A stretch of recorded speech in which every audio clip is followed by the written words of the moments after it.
ప్రస్తుత విద్యా సంవత్సరం ముగిసింది. రాబోయే విద్యా సంవత్సరానికి అన్ని స్కూళ్ళు, కాలేజీలు పోటీ పడుతున్నాయి. ఈ తరుణంలో ఇంటింటికి వెళ్ళి అడ్మిషన్లు అడగడం టీచర్ల పని కాదు. ఆ పని చేయడం కన్నా అవమానకరం ఇంకొకటి లేదు. టీచర్ల యొక్క బాధని ప్రతి తల్లిదండ్రి అర్థం చేసుకోండి. పాఠశాలలు, కాలేజీ పిల్లలకి ఉన్నత విలువలతో సంస్కారవంతమైన విద్య నేర్పిస్తే తల్లిదండ్రులే పిల్లల్ని ఆ విద్యా సంస్థలు చేర్పిస్తారు. కానీ ఎందుకు పనికిరాని చెత్త విద్యా సంస్థలు మాత్రమే ఇలా టీచర్లతో అడ్మిషన్లకు ఇంటింటికి తిప్పి భిక్షగాళ్ళుగా తయారు చేస్తున్నారు. టార్గెట్లు పూర్తి చేయలేక మానసికంగా టీచర్లు నలిగిపోతున్నారు. దయచేసి టీచర్ల మనోగతాన్ని అర్థం చేసుకోండి. టీచర్లకి ఇలాంటి శిక్ష నుంచి శాశ్వతంగా విముక్తిని కల్పించండి. ఈ పని చేయగలగడం కేవలం తల్లిదండ్రులు మాత్రమే చేయగలరు. మీ ఇళ్ళకు కనుక టీచర్లు కనుక వస్తే వారికి మంచినీళ్ళు ఇచ్చి మీరు బయలుదేరండి అని ఖచ్చితంగా మొహం మీద చెప్పండి. అప్పటికి కానీ ఈ కార్పొరేట్ లోకల్ స్కూల్స్ దందా మానక తప్పదు.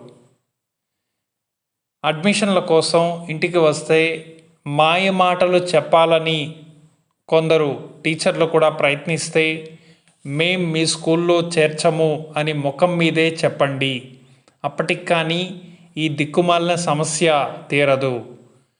టీచర్ల టార్గెట్కు మీ పిల్లల్ని బలి చేయవద్దు. అడ్మిషన్ల కోసం చెప్పే అబద్ధాలని దయచేసి తల్లిదండ్రులు నమ్మవద్దు. పవిత్రమైన విద్యను నేర్పాల్సిన గురువులను ఎండలకి తిప్పుతూ గాడిద చాకరీ చేయించుకుంటున్న నీచమైన విద్యా సంస్థలకు తల్లిదండ్రులు తప్పకుండా గుణపాఠం నేర్పాలి.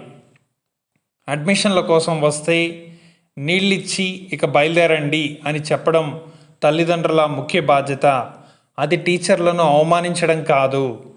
అలా కనుక చేయగలిగితేనే ఆ యొక్క రిపోర్టు పై అధికారులకు చేరి అడ్మిషన్లను ఇంక నుంచి టీచర్లకి కేటాయించము అనే విషయాన్ని తెలియచేస్తారు.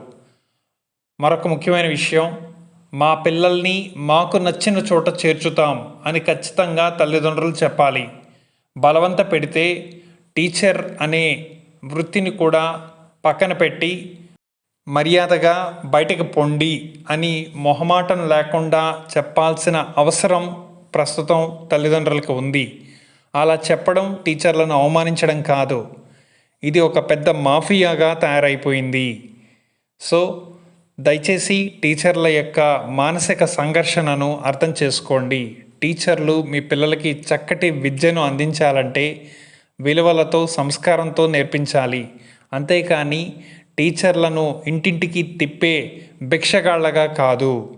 అలా చేస్తున్న ఎన్నో విద్యా సంస్థలకి బుద్ధి చెప్పాలంటే ఖచ్చితంగా ప్రతి తల్లిదండ్రి ఈ వీడియోని అందరికీ షేర్ చేయండి. ప్రతి ఒక్కరికి ఈ వీడియో చేరితేనే ఈ యొక్క సమస్య అన్నది పరిష్కారం అవుతుంది. ఈ సమస్య పరిష్కారం కేవలం తల్లిదండ్రులు మాత్రమే చేయగలరు. ఇలాంటి క్యాంపెయిన్ల కోసం వస్తున్న టీచర్లని అరికట్టండి.